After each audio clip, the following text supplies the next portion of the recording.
Hello, my name is Matt Holley. I'm the Emerging Technology Coordinator at Lubbock-Cooper ISD. We just had our event called Confluence, and Carl Hooker, the Director of Innovation and Digital Learning for Eanes ISD, was our guest keynote speaker.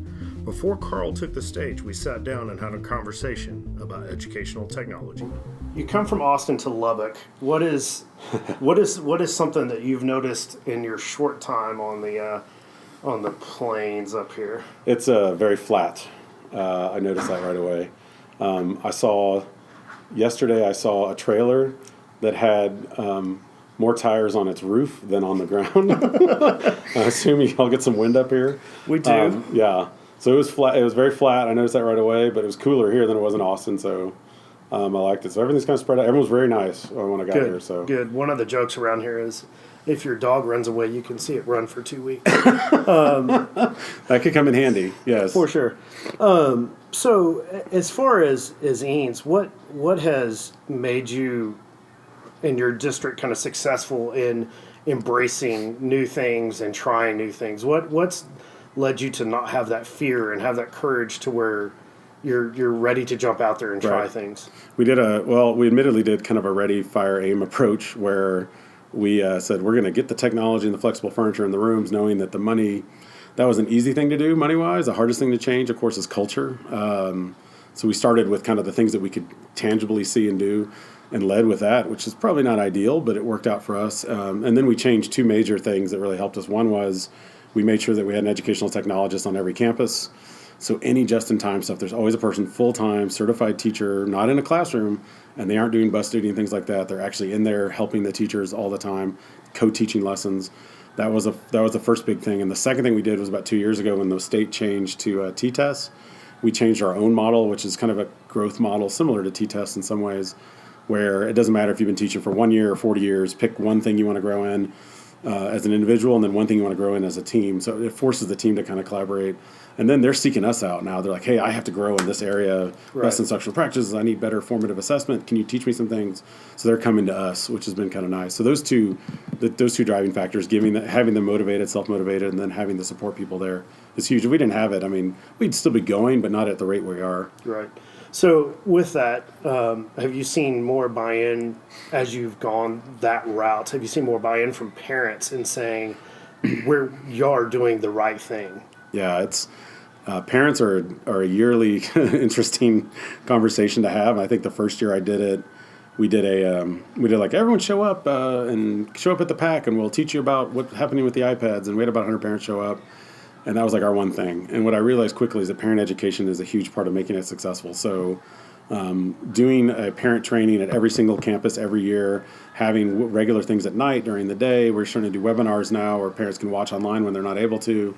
And so we're just creating tons of content around ways to help at home because it's a shared experience, and whatever they're doing at home is influencing them at school and vice versa. Right. And they're also giving us feedback, and we are improving based on their feedback. So 2 years ago, we had a huge task force that was made up of parents and students and teachers.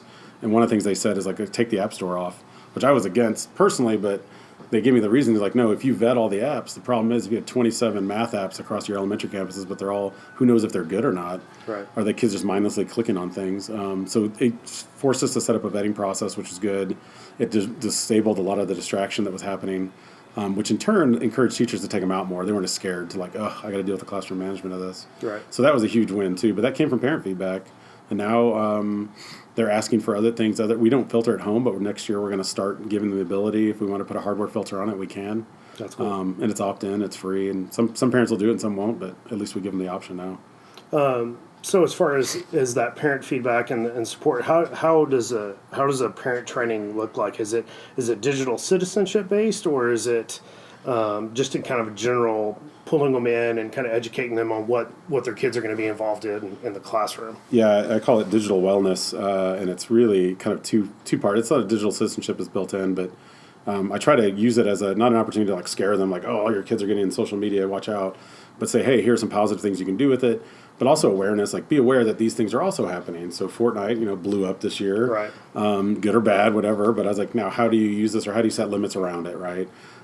Just like if you give your kid a dozen cupcakes and say, you can eat however many you want, they're going to eat them all until they get sick. Right. Technology is the same way. You give them limits and structures. So a lot of our training has just been, it's educational, it's workshop based. I'll lead a lot of them, but I don't like talk the entire time. I'll actually facilitate discussions because I want them to turn and leave and say, oh, I know that parent who does this trick where their kids each have their own iPhone charging cord, and so they know that every night they have to charge it plugging into their colored cord, like little techniques that they pick up and share. And actually, in 2 weeks, I'm doing a thing in Killeen where I'm doing a train the trainer, same thing, where we're just creating content around elementary, middle school, and high school for the students, for the parents, and for the teachers. And that's 3 different audiences that need to hear some of the same messages, though. Right. So, are you doing any digital citizenship in the classroom as far as like a formal time set aside to where you go through that, or are you building it more into kind of everyday? Yeah, we started out the first model you mentioned, so we did a lot of the, all right, today's Digital Citizenship Day, or it's the last hour of every Friday. And then what we've started doing since then, it was okay, but it was very canned. We did Common Sense Media, which is great. It's a great resource. We kind of went through the lessons, but some teachers just, we gave them, they kind of just read it, and they weren't really into it. So we started switching at our middle schools to more of a project-based approach where our principals will wipe the bell schedule out and say, okay, for this entire day, for the next 3 Tuesdays, for example, you're going to work with a team of students. It could be 6th grade, 7th grade, or 8th. It doesn't matter. And you're going to solve a problem around something when it comes to digital citizenship. And then they create an idea, a video around it. Some of them have like rap songs. It's pretty funny. And then at the end, they all collect and collaborate all those. And we have all these resources that they generated. And they come home talking about like, wow, they're much more involved because of it. Because we're not just telling them, they're engaged. Be nice. And then at the elementary, it's really, counselors help a lot with that. I mean, we have them in the classrooms talking about not only SEL, which is a big part of our schools, social emotional learning, but then how does that thread in with technology and empathy? Like if you're a 10-year-old and you got a phone and you're texting your friend and she doesn't text you back right away, you're like, I've seen this happen where kids blow up because, why is she not texting? Why are you not talking to me? Are you upset? Blah, blah, blah. An hour goes by, the kid's breaking down crying. And then you get a text that says, my parents won't let me text while I'm eating dinner. Sorry. It's like thinking as a student, right. God, the person on that other line may be doing something else. So, right. I mean, as adults, we need help with this too. So, yeah, it's a little bit now more embedded. And so just-in-time stuff. Hey, we're going to do a Flipgrid activity. All right, just because you can say anything on video doesn't mean you should, or just because you can comment. So having that 1-minute discussion before you do it helps with the kids, kind of a constant reminder. That's great.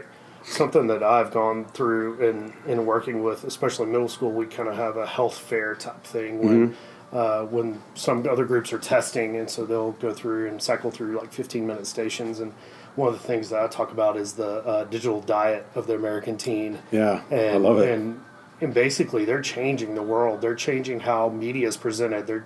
They are the Netflix generation where you get everything all at one time and you crash through it, binge it, and get through it. And so how do you feel like within that kind of a world, that pace at what everything's happening, how do we as educators turn around and make content relevant to these kids that are used to being just fed all of this information at one time? Well, I think relevant is the word that you said that's most important, and that's making whatever the content is, it has to be relevant to their world. I remember when I used to be a math student, like, when am I ever going to use this in real life, right? There's lots of situations where they can use it in real life. It's just a matter of as teachers figuring out what are those things that we can do. And then I think in some ways we almost have to teach them, this is another layer of our job that's been added recently with social media and everything, teach them how to disconnect and teach them how to be balanced in life. And just kind of think about how do I manage this on a day-to-day basis. So if you ban all technology, there's some schools that do that, admittedly, and there's some Silicon Valley. There's a famous thing that's been making the rounds about Silicon Valley, people putting their kids in a non-tech school. You're teaching them not how to cope with it. You're teaching them just how to it's the abstinence policy, right? Right. So then when they get to college, they have no idea what to do.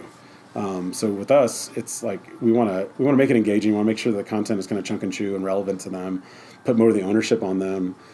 We see it in the classrooms that have more distraction and more problems. It's a teacher-centered, lecture-based. I'm going to tell you this thing, and when I turn my back, like 6 kids are playing a game, and it's because it's not relevant to them, nor is it centered on them. It's centered on the teacher. So the shift to the student-centered has been huge for us to help with the distraction level, too. And I think that's how you cater to that generation. I think there's something to be said. I mean, there's a whole side culture thing about binge watching now, too, just to kind of go to that point of, same with learning, binge learning, right? If you learn everything super fast, I mean, when are you taking time to take a break and reflect on what you learned? Right. And in a show context, we used to watch a show every week. You'd have time to digest it. Like, oh, it's Sopranos next week. What is going to happen to Tony? And now it's watch the whole series in a week. And I'm like, well, that was interesting. It's a different feel. learning's going to be the same way. We need to make sure we stop them and give them a chance to actually stop, reflect, digest, and then move on to the next thing. Adults, we need to do it too. Right. So what in a teacher that has been, I guess traditional or whatever, and they're wanting to move over into this kind of more student-focused, student project-based type world, what's your best suggestion in allowing them to kind of dip their toe in the water and then the rest of their leg and then they're both in? That's a good way. Well, when I first started this position in 2011, we did our first one-to-one. I remember a semester in, I walked through the high school and I was like, what is going on? No one's doing what they should be. I was expecting it to just be gangbusters. And the principal there gave me wise advice. And she just said, you have to be careful and the pace of change needs to be slow. And she revealed some research to me that said that a person can change about 10 to 15% of themselves every year. So if you take that to scale for teachers that want to go from completely teacher-focused to student-centered 100%, that's going to take 6 to 10 years. And I've also heard other research that says just change 1% of your actions every day to make long-lasting change. So for those teachers, I pick one or two things, try them out, take that one project that you did every year that's your favorite love unit that you love to do, and now tweak it a little bit, make it more project-based. And then the rest of the stuff you can still continue to do kind of traditionally if you need to, but then every year continue to expand that. I think that's a huge win. We try to do one a semester with our staff. We use the SAMR model. Yeah. And we had a principal, our middle school principal did this. She said, take one lesson each semester and then move it up one notch on the SAMR level, on the SAMR ladder, and then reflect on it in a blog, or even if they don't like to blog, on a Google Doc, and share it with me. So then as a principal, you've got 65 teachers sharing with you how they changed, what they messed up, what they would do differently, which is showing them how to reflect and try too. I think that's a huge part of it. So yeah, with those teachers, I always say pick one or two wins and try it. And if it fails, don't give up on it the first time. I think that happens a lot. We talked about that today in our sessions. It was, you ever had technology crash and you said, well, I'm never trying that again? And a few of them admitted it. And I was like, so what are you teaching the kids when you do that? Give up. I'm giving up. Go a different direction. I'm just not tech savvy, Carl. And I'm like, it's 2018. You've got a supercomputer in your pocket. I think you're tech savvy. Right. Even if it's just Facebook, And I've taken a similar approach with some of my teachers, and also we've done a deal, pick your least favorite. Okay. What's your least favorite lesson? What's something that bombs? What's something that you don't enjoy teaching? Yeah. And let's see if we can turn around and incorporate some sort of tech tool into it. Yeah, like a lesson makeover. Fixer-upper. And we pull an iPad into it and say, okay, let's video this part and have the kids label it in slow-mo, as opposed to turn around and them trying to write it out on a piece of paper to where they get bored and they're done. Now they're holding it and engaged, and they each have a role and stuff like that. So yeah, I think empowering them helps. I think for sure. And I think as a teacher, the longer you get in it, even I've been teaching adults now for probably the last 12 years. Every year, the more I kind of put more on the staff to do stuff, it seems like it's less work for me, but it's actually a lot more pre-work for me. Yep. But the actual day of, I'm not as exhausted because I'm not just talking all day. And that's something I think a lot of teachers are starting to figure out as well, as they move to a project-based, student-centered type deal. Yes, the pre-work is there. It's got more pre-work, but during and post, my gosh, your voice can last through the entire day. Yeah. Your step count's still pretty high, but as far as your actual happiness and stuff like that, it's not as tedious getting through 8 lessons in one day of that thing, because everything kind of changes as you go through it. And you're teaching them to be more, take a little more ownership of their learning, right? Which is like John Hattie's research shows that as the number one indicator of learning success. If the kid can own it, and they're coming to you and saying, oh, I need help with this project, versus you like, hey, it's day 2, where are you on the project? So the first couple of years it's going to be that way because kids are still familiar with the game of school. But I think as they start to shift, some kids, by the way, don't like it. They like the game of school because they're successful at it. So it's different for each. But. So Carl Hooker comes to town and he says, you come listen to me because I know. How have you built this environment of creativity to where people are coming to you to hear what you have to say and then taking it back to their classrooms and stuff like that? Why should we trust you? And how did you get to this point to where you're the hooked on innovation guy? We're seeking you out now to come to our places and help us. And to be honest, I ask myself that all the time, because you have to. I think as a person that's out there as a face of something, you have to say, what am I doing that's moving the needle at all? And I've seen people that go, and friends of mine that have left education just to become full-time consultants/speakers. And one of the concerns I've always had is like, man, I will lose my foot in the classroom the second I do that, and I'll lose some relevancy. So anything I do, you'll see it today at the keynote. stuff that I do on stage, I'm always bringing in examples that are from my district that I've done with my kids or that my teachers are doing to showcase them. So I'm just a voice for them, an amplifier for them. And I think that's why people enjoy to hear me, because they can hear things that they can take back to their classrooms, but also they'll get a couple messages out of it. I try to make them laugh. I'll try to make them cry. Not as much as George Kuro, so I could watch his, I've seen his same keynote 5 times, and I know George, and I cry every time at that same part with that kid with the earpiece. But it's kind of that whole connection, making connections with them. And then when I go to events like this, what I like to do is just kind of sit. I'll go and just sit around with people and just talk to them. Because I feel like it's those side conversations is where the real big stuff. And I'll have people come back to me a year or two later, you probably don't remember, but at lunch you told me about this one thing and I tried it and it was successful. And I love that stuff. I mean, because, if you're given this platform, and it took me, so I started in 2010 speaking, and I had a district, I was actually at TCA and Tony Vincent was on stage and I was sort of heckling him. And these ladies turned around and said, "Well, you do this?" And I was like, "Well, yeah, I could. I do it in my own district." So they said, "We'll pay you." And I was like, "You'll pay me real money?" And they're like, "Yeah, we'll pay you $300 to come to Salina ISD, North Dallas." And I got real excited and got up there and did it. Just planned weeks for this one day. And it was really, I was like, man, I really enjoyed it. And it gave me perspective. So when I come back to my own district, of course, you take days off to make sure you're not working both at district and off. So today I'm off. But when I come back to my own district, it gives me big perspective too. Wow. So we're still, because every now and then I'll think, God, we're just not moving fast enough. And then I'll go back and say, all right, we are moving pretty quick, but here's some things that I can pull back. And I learn things every time I go somewhere. I mean, I saw some folks that Aaron Rodgers is crazy today, man. He's got lots of fun stuff. He's so dynamic. I mean, he's not scared of anything. I noticed that. There's just no first fear volunteer in that today. guy. I was like, can I have a volunteer? He's like, before he even said it, he raised his hand. I was like, come on up, Aaron. No fear in that guy. Yeah, it's cool. So, where would you say, just kind of ending this up, where would you send a teacher to get more info, or to, what's a medium to get a teacher hooked up with, so where if they want to pursue some stuff on their own and kind of do that part, where would you kind of steer an educator? Yeah, that's a tricky one. It's multi-layered, I would say, depending on, it's a first year in the classroom. I would start out with some of the basic, I would Google search a lot, but I use Twitter quite a bit.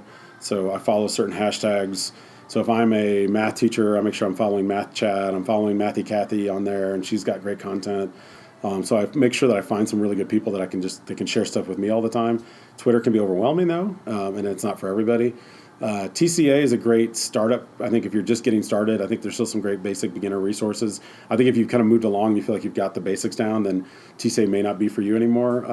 I still pick up some things there, but it's more about collaboration and networking. South by Southwest is one that I go to a lot. And I modeled our own event off of some of the things that they did there, because it's really more higher level thinking. But again, if you're a new teacher, that's way over your head, and it's like, I'm already overwhelmed. Why do I need this? So some of those conferences help. I think having the smaller boutique ones like you're running here and the one we run in Austin helps really personalize it, because we talk about personalized learning all the time, but we don't do it with conferences sometimes. So I feel like these kind of approaches help those teachers that are looking for that one thing. And then there's tons of books, the traditional stuff. I mean, George Couros' Innovator's Mindset. I think of Eric Schnettiger and Tom Murray just did a book on leading change. So there's some good books that are out there, and there's a lot more online courses coming out now. Of course, iTunes U has a ton of free stuff that's just available for the basics. And then I'm doing some work with Participate.com, which has got some neat stuff that they're starting to build. It's early yet, but they're building a huge, just amazing, massive information that teachers can use and digest on their own pace, which I like. It's a little more dynamic than a book. And I've done both, a course and a book. But so I think as a teacher, you have to go out and find it somewhat. But then as educators and leaders, we have to figure out ways to give them credit for that. So we do Twitter chats for credit now. So if they take 6 Twitter chats in the summer and they document them on a Google form, they get 6 hours of credit. And it doesn't have to be an Eanes chat. It could be any Twitter chat. But they have to say, it's a Google form for each one. It's actually longer than 6 hours. People are like, wow, that seems like hardly anything. I was like, no, you have to participate for an hour. You have to take a screenshot of you asking questions. You have to say what you took from it that you're going to use in your classroom, and a form for each one of those. That's 6 forms that you're filling out for every hour. And we get a few that do it, not a many, but it's like, if you're on Twitter anyway, why not? Right, why not do it? And it gets them more out there, again, finding it instead of waiting for me to tell them, like, oh, here's this great thing. But then some of it still comes down to the old school, hey, what's your neighbor? What's that cool thing you're doing with the kids? They were going crazy yesterday. What was that cube you're holding up? Like, oh, that's a merge cube. You can do AR with it, which is, I think, the next big thing for ed, obviously, is AR, and VR is just, I think we're right on that cusp. It's still going to get bigger. Right there. So anything you're doing in that or getting ready to do, I saw you were going to give some of those away. Anything in that area is going to be huge, I think, in the future. And Apple, of course, today, Yep. announcing the AR kit expansion, and they see it too. Two people doing the same thing with AR at the same time is just unbelievable. They had the Lego guy get up on stage, and he did a whole thing about 4 people. They build an actual physical Lego model, and then they build a community around it. They can all drop in their own buildings and people and Batman characters or whatever. And all 4 of them are walking around with their iPads. And someone said online, I saw today, is like, I look forward to that next generation of kids that's going to be really buff because they're going to be holding their iPads up like this the whole time. So they're going to have these huge forearms from holding up iPads. But yeah, that's a cool. I'm excited about that in the future too. All right, so my last question, how do we as educators create the next generation of problem solvers and creators? I think our big stumbling block, the easy one is to say state testing, which, I mean, it's just a necessary thing. I think our big stumbling block is that we're still so bound to traditional curriculum that it's causing us we actually make silos whether we know it or not. I'm a math teacher. I'm only a math teacher. No, you're actually teaching writing and reading when you teach math, So how do we break down those silos? I think that's how we get it. That's the start. Because if we make it just about a textbook, the kids are never going to learn how to problem solve because the answers aren't always in the back of the textbook. So I think our first level as educators is saying that I'm not just a math teacher. I'm a teacher of everything. And you're going to come learn math is one of the big things, but other skills. I think we start there. Then I think the next part is back to that project-based idea is like how do we create and not just a project that's just for fun, but an actual authentic thing that can actually do some sort of real change. Can't do that every day in the classroom, but you can start with maybe one thing and some sort of relevancy. It's funny, I got a message from I used to teach first grade, and I have some kids who tagged me in a picture on Facebook. It was a few years ago.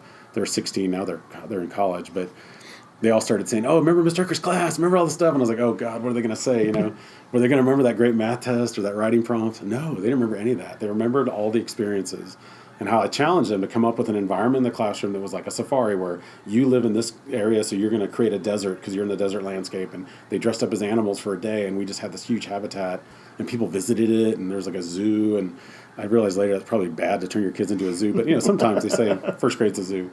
But it's funny that even now as 20-year-olds or 21-year-olds, they remember those experiences of the authentic, hands-on, really interactive. And there was tech that was involved. They did little videos with it. So I think technology is great for that. It's an enhancer, but I don't think it has to be like, oh, I have to do a tech thing to make it enhancing. I think Dave Burgess is always big about, he'll hook him with anything. He's a pirate, so much like this building. So yeah, I think it's a long answer to say that curriculum. Look at that first and see like what can you change or adapt to not make it a siloed or like by the book, so to speak, and then also think about the experience on the student end and think. I always think, do I want to be a student in my class? Would I want to be? If I'm up there on stage today in about 20 minutes, am I going to be saying, do I want to be in the audience listening to me speak? Because if I don't, then I'm doing something wrong. And I think that's the bottom line. Awesome. Thank you so much. It's great talking with you. Thanks for coming. Yep.